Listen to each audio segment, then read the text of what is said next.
Genesis, chapter 7. Ang lunop. Isa. Ug si Jehovah mingon kang Noe, sumulad ka og ang tibok mong panimalay sa arka, kay ikaw nakita ko nga mataram sa akong atubangan nining kaliwatana. Dalawa. Sa tanan nga mananap nga mahinlo kumuha ka og tinagpito, ang lake ug ang iyang bay, ug sa mga mananap nga maugaw, tinager, lake ug ang iyang bay. Tatlo. Ingon man usab sa mga langgam sa kalangitan sa tinagpito, lake ug bay, Aaron sa pagbuhi ug kaliwat sa ibabaw sa noong sa tibok nga yuta. Apat. Kay mogi pa ang 7 ka adlaw ug pagapaulanan ko sa ibabaw sa yuta ug kap-atan ka adlaw ug kap-atan ka gabi, ug pagalaglagan ko gikan sa noong sa yuta ang tanan nga gibuhat ko nga may kinabuhi. 5. Ug gibuhat ni Noe sumala sa tanan nga gisugo ni Jehovah kanya. 6. Ug si Noe may unom na kagatos katuig ang panuigan sa paglunop sa mga tubig sa ibabaw sa yuta. 7. Ug si Noe ug ang iyang mga anak nga lalaki ug ang iyang asawa, ug ang mga asawa sa iyang mga anak uban kanya mingsulod sa arka, tungod sa mga tubig sa lunop.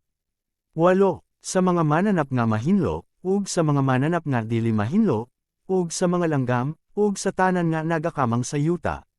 9. Sa tinager nanulad ngadto kang Noe sa arka, lake ug bay, ingon sa gisugo sa Dios kang Noe.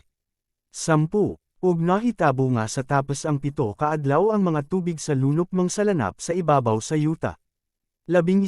Sa ikaunong kagatos katuig sa kinabuhi ni Noe, sa ikaduha nga bulan, sa ika-10 ug 7 ka adlaw sa bulan, nayadto gayud nga adlawan nga buswang ang tanan nga mga tinabdan sa dagko nga kahiladman ug ang mga tamboanan sa mga langit na nga abli. 13.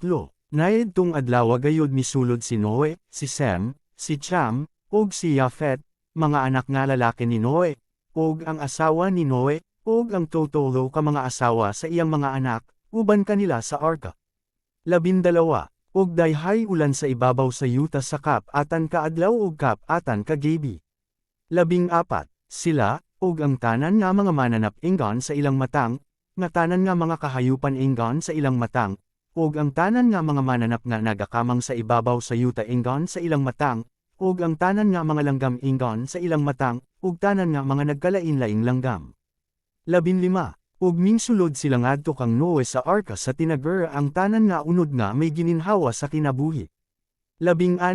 Ug ang mga nanagpanulod, nanulad nga mga lake ug mga bay sa tanan nga unod, ingon sa gisugo sa Dios kanya, ug gilukban siya ni Jehovah.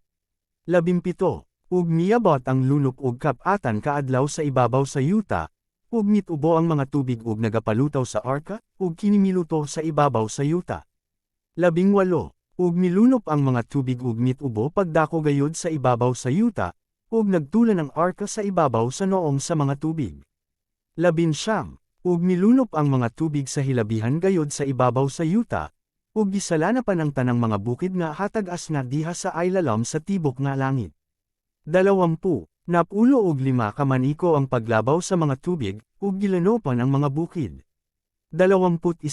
Ug nangamatay ang tanan nga unod nga nagalihok sa ibabaw sa yuta, maingon sa mga langgam, ingon usab ang mga kahayupan, ug ang mga mananap nga nagakamang sa ibabaw sa yuta, ug ang tanang mga tawo.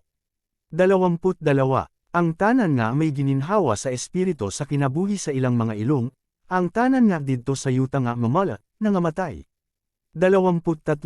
Ug gilaglag ang tanang batang nga may kinabuhi sa ibabaw sa noong sa yuta, sukad sa tawo hangtod sa kahayupan ug mga batang nga nagakamang sa yuta ug ang mga langgam sa mga langit, nanggalaglag sila gikan sa yuta, ug ang nahibilin mao lamang si Noe ug sila nga didto uban kanya sa arka. 24. Ug milunop ang mga tubig sa ibabaw sa yuta sa 1 kagatos ug 5 ka adlaw.